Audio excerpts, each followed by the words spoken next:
আমি আসছি এখন আমাদের মাঠে মানে চরে। এখানে কাজ করতেছি, অনেকগুলো কেলা গাছ রোপণ করবো ইনশাআল্লাহ। এটা হচ্ছে আমার বাবা কাজ করতেছে।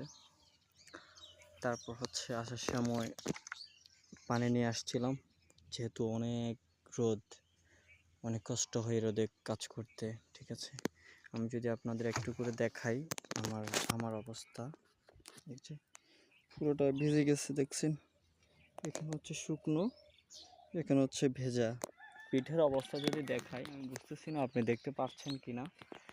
পুরো পিঠ, আর আমার অবস্থা দেখেন। রোদে কালো হলেও অন্তত ভিটামিন ডিটা পাওয়া যায়, বুঝছেন। রোদ যতটা ক্ষতিকর ততটা উপকারীও। ক্ষতিকর বলতে মানুষকে ক্লান্ত করে ফেলে, এই না যে মানুষ মারা যায় রোদে। ঠিক আছে, যদি একটু পানির পিপাসা বেশি আসে, যার জন্য আমি একটা বোতল নিয়েছি পানির। তাহলে আর এখন শরীরের প্রতি তেমন একটা এফেক্ট থাকবে না। আমরা যখন একটু ক্লান্ত হই তখন একটু পানি পান করলে মোটামুটি ক্লান্তটা দূর হয়ে যায়।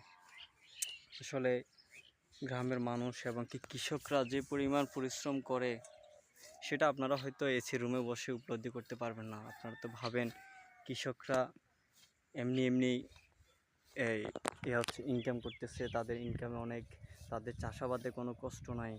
আসলে এটা আপনারা ভুল। দেখেন কি পরিমাণ যে পরিশ্রম করলে এমন হয়।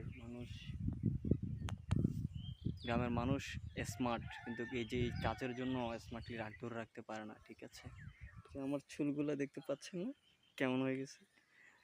ঠিক হয়ে যাবে, বাসায় গিয়ে যখন গোসল করে পরিপাটি হয়ে একটু মেকআপ করে ফেলবো, অনেক সুন্দর হয়ে যায় মোটামুটি। ঠিক আছে, একটা ছোটোখাটো একটা গামছা নিয়ে আসছিলাম মুখ মোছার জন্য। তবে দক্ষিণা বাতাস থাকলে অনেক বেশি শান্তি পাওয়া যায়। মোটামুটি দক্ষিণা বাতাস আছে, ভালো লাগতেছে, খারাপ না। কষ্ট, ভালো লাগা, ওই দোনোটাই, সব কিছুই আছে মোটামুটি। যাক, ভালো থাকবেন আপনারা সবাই। অনেক কিছু বলে ফেলেছি, ভুল হলে ক্ষমা প্রার্থী। আর ক্ষমা সুন্দর দৃষ্টিতে দেখবেন। আল্লাহ হাফেজ।